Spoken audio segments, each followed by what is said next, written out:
Welcome to Lambardar TV. I'm your host, Nadia Khan. The Lambardar system forms the backbone of Pakistan's rural society, a linchpin holding together the fabric of our communities. This time-honored tradition, entrenched in our soil for centuries, safeguards geographical, ideological, and economic boundaries that shape the nation. However, a tale of decline and disruption unfurls. Intricate plots weaken the Lambardar system, escalating issues for the common man.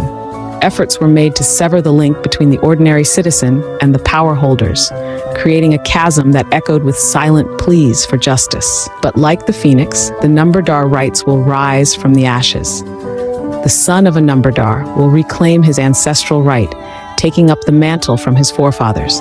Land will be provided to each Lambardar as per the law, restoring the system to its former glory. The Lambardar will again become an integral part of the system, a pillar of strength and stability. The All Pakistan Lambardar Association is tirelessly working towards the restoration of Lambardar rights and fostering the unity of the Lambardars. We understand that without the unity of Lambardars, success remains elusive. So extend your hands and join the movement. Stand in solidarity with the Lambardar cause. Together, we can revive a system that fosters equality, justice, and prosperity for all.